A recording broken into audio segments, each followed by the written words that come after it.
Nigerian Bar Association has strongly condemned an order by Kano Magistrate Court mandating two popular TikTok creators, Idris Mai Bushiara and Basira Ya Gadu, to marry within 60 days.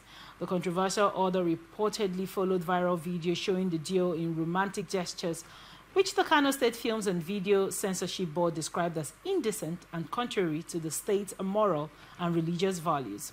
Reacting to the development, NBA President Mazi Alpha Musigwe said the reported court's directive represents a grave misunderstanding of the limits of judicial authority under the Nigerian Constitution.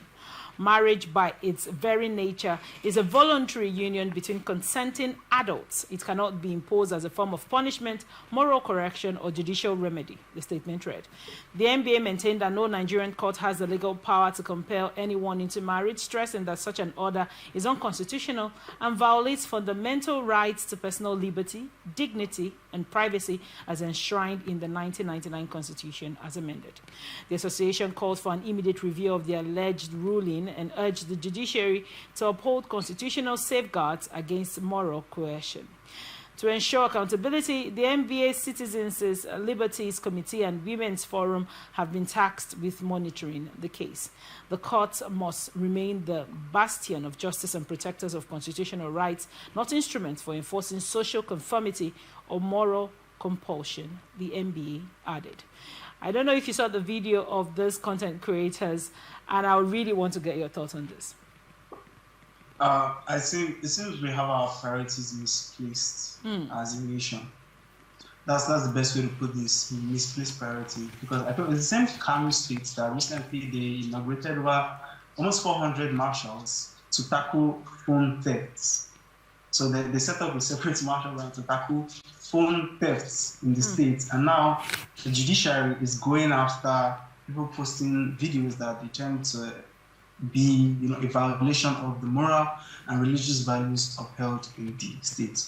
Now, the very argument of the NBA is that this order is unconstitutional. If that is the case, why is it even up for discussion? Why is it even a possibility that an unconstitutional ruling can be given by a Nigerian court of law?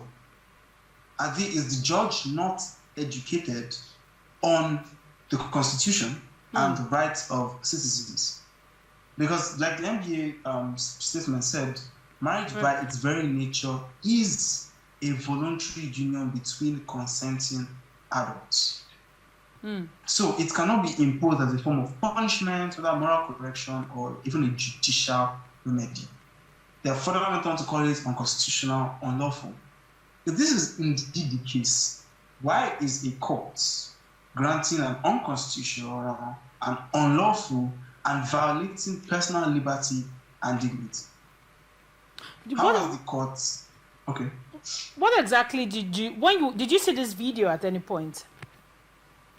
No, I'm not particularly online, so I choose the kind of content I do very right. But that's very important for one's mental health, right?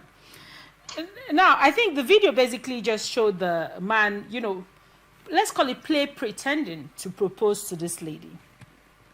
There was no how do I call it? There was no familiar touch as regards now extending a little bit forward to maybe kissing and all of those that you say, okay, this doesn't look right per religion for people, with that sort of strong religious background. And if it did not progress to this point, I want to equally ask you, how many laws do you think govern Nigeria? Do you think we are all governed by just the Constitution of Nigeria when you put it side by side with the fact that we also have Sharia law and the law guiding everybody else?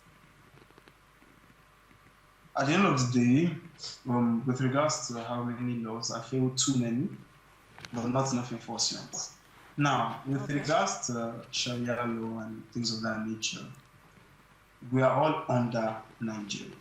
Okay. The Nigerian Constitution should be the final, the be all and end all when it comes to enforcing laws. If a law goes against the Constitution, because the Constitution is what guides governance, is what guides every other, most policies that are spun up by, whether be it the Senate, the executive, whatever policy that decides to come up should be in line with the Constitution. Right. So if we're going to state, okay, we're going abiding by Sharia law, when we now have a case where Sharia law and the Constitution of Nigeria are opposing, which should come out on top as a sovereign nation that we claim to be, which of these two laws should hold more weight, should hold more water, should hold more significance? And in my opinion, it should be the Constitution. It should, in fact, be the Constitution.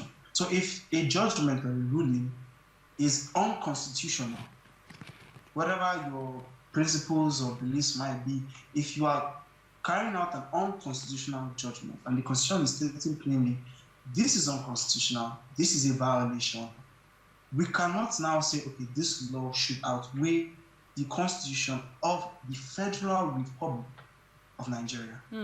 And with regards to the actions, I didn't know that it was merely him, going on his knees and pretending to propose. I thought there was a little bit more. But if that's the case, then quite frankly, I don't, for the life of me, maybe my beliefs are not as hard as that, but for the life of me, I cannot see why this should be imposed. But it is the NBA, like they've said, they're going to make sure to follow up with the case and try to see to the best that this is indeed redacted, which it should be, in my opinion, because it's unconstitutional, it's unlawful, and it's a violation.